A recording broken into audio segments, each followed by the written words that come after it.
Solar system भी मिलेगा, ये चंद्र और ज़मीन के बारे में आपको स्टडी मिलेगी।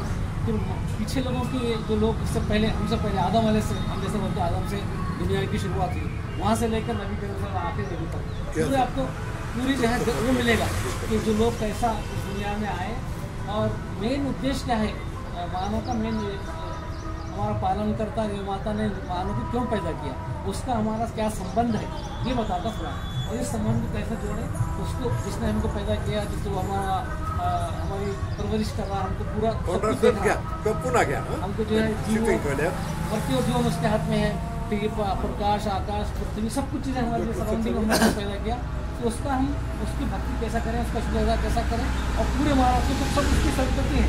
आदम और हवा की संतान है, इसलिए भाई भाई एक कंसेप्ट है।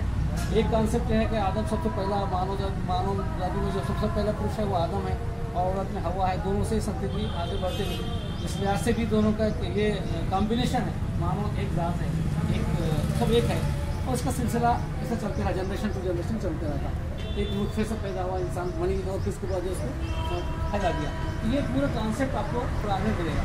अब मैं इतना ज़्यादा उसको एक्सप्लेन नहीं कर सकता, लेकिन ये कुरान बताता है कि ये मानव को कैसा जीवन करना है, उसका उद्देश्य क्या है, उसका अंत क्या होने वाला है, रिजल्ट क्या है। ऐसा खाओ पियो मजा करने के लिए नहीं है, बल्कि समाज में एक नैतिकता, एक चरित्र, अच्छे कैरेक्टर कैसे बन सकते हैं, एक मानव अपने पैदा करने वाले ईश्वर को कैसा खुश कर सकता है, ये बताया उसमें। इसलिए नमाज पढ़ के हम उसको शुक्र अदा करते हैं, उसने हमको मार्गदर्शन किया, वरना हम कुछ जानवरों की तरह रह रहते थे, रोज़ा रहकर उसको शुक्र अदा करते थे, कुरान अवतरित किया, रमजान में कुरान होता है, उसका हम उसकी बड़ाई करते, उसकी प्रशंसा करते कि उसने हमको मार्गदर्शन किया।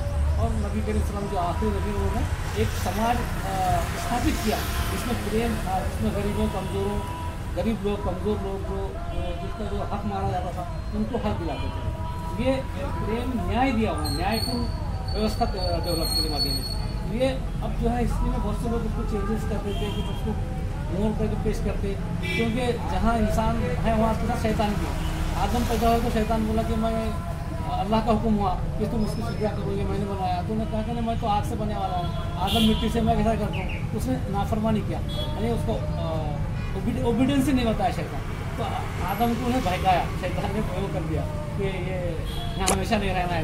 तो ये बताने का उद्देश्य है कि आदम और इंसान के साथ शैतान लगा रहता, उसको भटकाते रहता कि तू बुरा काम कर, ये कर, वो कर, लड़ाई कर, झगड़ा कर, बताता।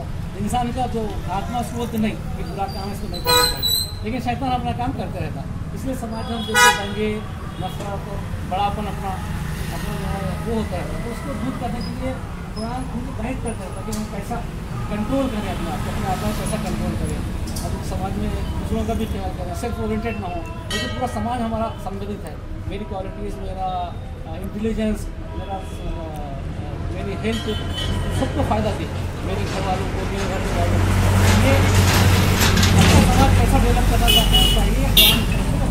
इसलिए हम जो है अल्लाह का शुक्र करते हैं कि उसने हमको ये रास्ता बताया, हिदायत का रास्ता, सच्चाई का रास्ता, स्वर्ग का रास्ता बताया, ताकि ये नर्क के रास्ते से बचकर खुशहाल ज़िंदगी और प्रेम की ज़िंदगी और एक दूसरे से रिलेटेड ज़िंदगी इंसान माना है ना, तो उसका सेल्फ एक वो रहता, अट्रैक्शन होता है। जैसा मैग्नेट का जो लोखंड को मैग्नेट के पास आए तो अटैच हो जाता है, ऐसा इंसान का मामला है।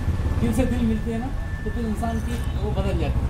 ये हम बताने की तो दिल की आँखों से सोचो होता है।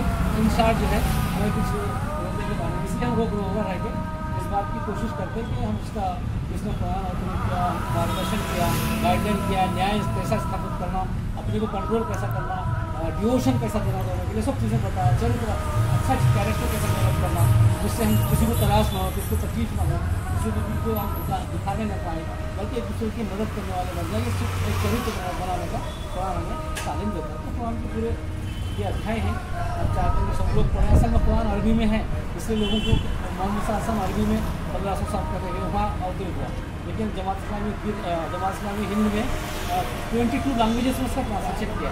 तो लोग ट्रांसलेशन पढ़ते भी हैं और उसको समझने की कोशिश करते हैं। मेरा मुस्लिम होने का ऐसा कोई नाता नहीं है, अभी तो पूरे पृथ्वी और ये पूरे यूनिवर्स का जो पैदा करने वाला उसका संदेश है। उसका संदेश हमारा काम है कि हमें दूसरों को पाए और सबको एक अच्छा प्रेम की ज़िंदगी और न्याय की ज़िंदगी, शांति की ज़िंदगी गुजारने के लिए हम कोशिश करें, बढ़ाएं। अब लोगों को जो बुराइयाँ हैं समाज में, जो खराबियाँ हैं, जैसा इंटरेस्ट है, शराब है, जुआ है, लड़ना झगड़ना है, फसाद है, इसको दूर करने की ये हमको शिक्षण सुधार होगा, तो इसके लिए हम कोशिश करते हैं। मैं बहुत बहुत धन्यवाद सर कि आप अचानक करके बोलने के लिए दिए, और मैं मराठी तो शुद्ध नहीं बोल सकता, थैंक यू।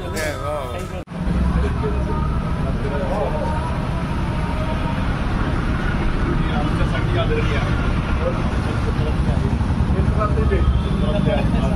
मला वाटतं 10 वर्ष झाली तुम्हाला असिस्टंट कमिशनर आणि मला मंत्री म्हणून त्यांची प्रेरणा घेतली माझ्या गावाकडे. ते त्यावेळेला पशुवैद्यक अधिकारी होते माझ्या गावाच्या क्षेत्राला. तेव्हापासून माझ्या वडिलांचे त्यांच्याबरोबर मी त्यांना लहान तेव्हापासूनचा आमचा स्नेह आहे.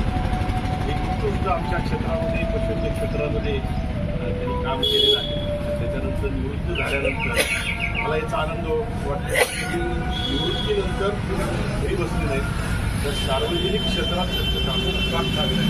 आर्थिक कार्य करताना सामाजिक कार्य आणि खऱ्या अर्थाने उजीरमध्ये मुस्लिम धर्मियाच्या वतीनं, जमाती इस्लामीच्या वतीनं सातत्याने एकीकरण घेऊन शांतीचा संदेश घेऊन पुढे चाललेलं आहे. अतिशय मुलांचं महत्त्वपूर्ण असं काम त्यांनी आपल्या निवृत्तीपर जीवनामध्ये चालू ठेवलेलं आहे. खऱ्या अर्थाने धर्म काय आहे, धर्म काय जगायला सांगतो, तो कसा जगला पाहिजे, इथं धर्मियाबरोबर कसं राहिलं पाहिजे, सौहार्दाचे संबंध कसे जोपासले पाहिजे, या सगळ्या बाबी त्यांनी स्वतः त्यांच्या जीवनात अनुकरण केलेलं आहे. समाजामध्ये सुद्धा प्रचार प्रसार करतायत.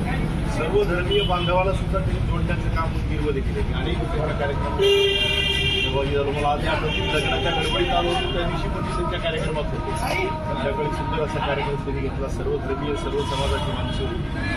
एकच शांतीचा संदेश, तोच जगाला वाचवणारा आहे, देशाला वाचवणारा, आपल्या सगळ्याला वाचवणारा, आणि त्या दृष्टीनं आपण प्रयत्न करतोय. आताचा हा महिना अत्यंत पवित्र असा महिना.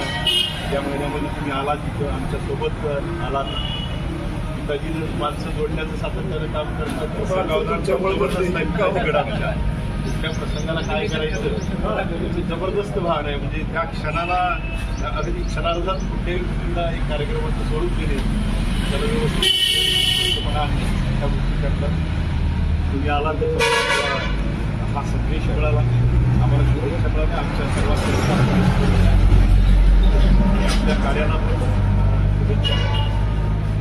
आज खरं तर कोंडराव सर नागपुरी म्हणजे अत्यंत अभ्यासू असणारे, आज प्राध्यापक मंडळी भरपूर आहे, पण अभ्यासू असणारी प्राध्यापक मंडळी आणि आपले विचार समाजासमोर जाऊन प्रखरपणे मांडणारं एक कोंडराव सर म्हणून आपल्या उदगीरमध्ये नावारूपाला या परिसरात आहेत, मराठवाड्यात आहेत, महाराष्ट्रभर आहेत. महाराष्ट्र सत्ता यासारख्या पेपरला देणार आपल्याला आपल्यात असणारा एक विचारवंत त्या भोळे सरांचा वारसा चालवणारा व्यक्तिमत्व आपल्यात आहे. सर आपल्याला शुभेच्छा आणि आपल्या सर्वांचे आभार.